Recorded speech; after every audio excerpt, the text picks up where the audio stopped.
Thank you. అధికార పక్షం మాట్లాడకుండా ఉండాలంటే మీరు డీవియేషన్ కాకుండా గవర్నర్ ప్రసంగం పైనే జగదీశ్వర్ రెడ్డి గారు అధ్యక్ష దయచేసి మీ కామెంట్స్ పైన కూడా నేను స్పందించదలుచుకున్నాను. అధ్యక్ష, రాష్ట్ర ప్రజలు మొత్తం చూస్తున్నారు అప్పటి నుండి.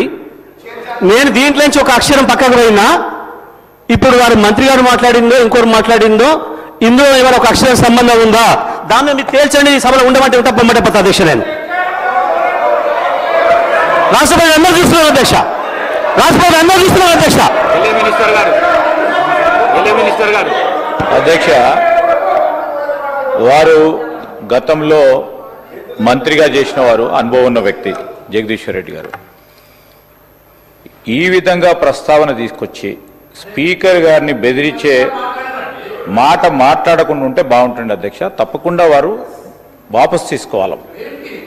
ఖచ్చితంగా కూడా బెదిరించడం జరుగుతూ ఉంది. అధ్యక్ష, చైర్ను బెదిరించడం జరుగుతూ ఉన్న సందర్భం ప్రత్యక్షంగా మొత్తం యావత్ రాష్ట్రానికి సంబంధించిన ప్రజలందరూ కూడా చూస్తూ ఉన్నారు. దయచేసి కోరుతా ఉన్నాం, that is not the way.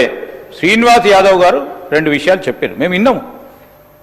మళ్ళా అదే ప్రస్తావన తీసుకొచ్చి ఈరోజు వారు చెప్తా ఉన్నారు. అధ్యక్ష, గవర్నర్కు సంబంధించిన ప్రసంగానికి సంబంధించి ఏదో మాట్లాడినారు, ఆర్టిఫిషియల్ ఇంటెలిజెన్స్ అన్నారు, ఇంకేదో అన్నారు, ఇంకేదో విన్నాం.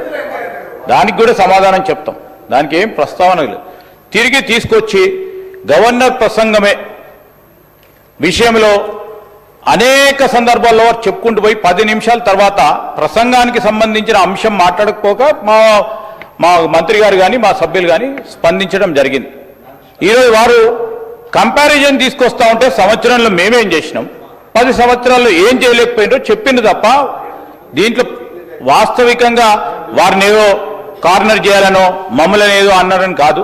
దయచేసి నేను గౌరవ జగదీశ్వర్ రెడ్డి గారికి తెలియజేస్తా ఉన్నా, తెలియంది కాదు. గవర్నర్ ప్రసంగానికి సంబంధించి మీరున్నది అనుభవం ఉంది, మీకు మంత్రిగా చేసిండ్రు, ఈ విధంగా చేస్తే బాగుంటుందని చెప్పండి. మేము సాధారణంగా స్వీకరించడానికి పెద్ద హృదయంతో ఉన్నాం.